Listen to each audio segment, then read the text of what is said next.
Hi అండి. Welcome to Mahi kitchen.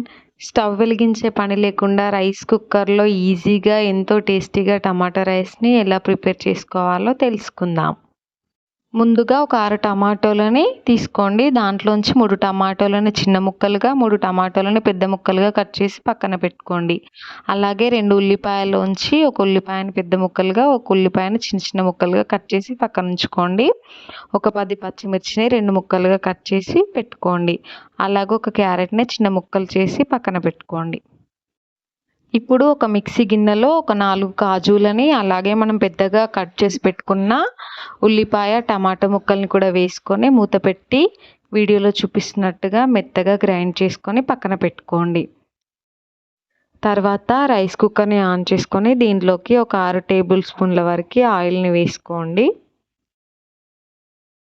ఇప్పుడు దీంట్లోకి ఒక అర టేబుల్ స్పూన్ జీలకర్ర, 1 టేబుల్ స్పూన్ ఆవాలు, 2 బిర్యానీ ఆకులు, కొద్దిగా సాజీరా, 4 లవంగాలు, అలాగే ఒక చిన్న ముక్క దాల్చిన చెక్క కూడా వేసుకొని ఫ్రై చేసుకోండి.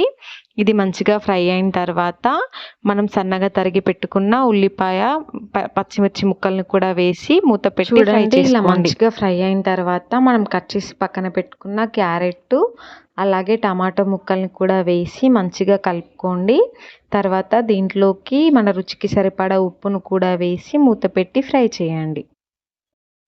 టమాటోలు మంచిగా ఉడికిపోయిన తర్వాత దాంట్లోకి కొద్దిగా పసుపు, అలాగే ఒక అర టేబుల్ స్పూన్ అల్లం వెల్లుల్లి పేస్ట్, ఒక పావు టేబుల్ స్పూన్ ధనియాల పౌడర్, అలాగే ఒక 1 టేబుల్ స్పూన్ చిల్లీ పౌడర్ని కూడా వేసుకొని మంచిగా కలుపుకోండి. తర్వాత మనం మిక్సీ పట్టి పక్కన పెట్టుకున్న టమాటో ప్యూరీని కూడా యాడ్ చేసి మధ్య మధ్యలో కలుపుతూ మంచిగా ఫ్రై చేసుకోండి.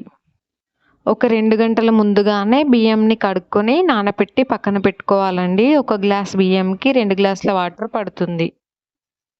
చూడండి, ఇలా మంచిగా ఉడికి ఆయిల్ పైకెస్తున్నప్పుడు మనం ఒక 2 గ్లాసుల వాటర్‌ని వేసుకోవాలి. నేను 1 గ్లాస్ బియ్యంకి 2 గ్లాసెస్ వాటర్‌ని వేస్తున్నాను. ఇలా వాటర్ వేసి మూత పెట్టుకొని వాటర్ మరిగేంత వరకు ఉంచుకోవాలి. చూడండి, వాటర్ ఇలా మరుగుతున్నప్పుడు మనం నానబెట్టి పక్కన పెట్టుకున్న రైస్‌ని దీంట్లోకి వేసుకోవాలి. ఈ రైస్ మొత్తం వేసుకున్న తర్వాత ఇది ఒకసారి మంచిగా కలుపుకొని మూత పెట్టి ఉడికించుకోవాలి. ఈ స్టేజ్‌లో ఉన్నప్పుడు మీ దగ్గర కొత్తిమీర ఉంటే వేసుకొని మంచిగా కలుపుకోండి.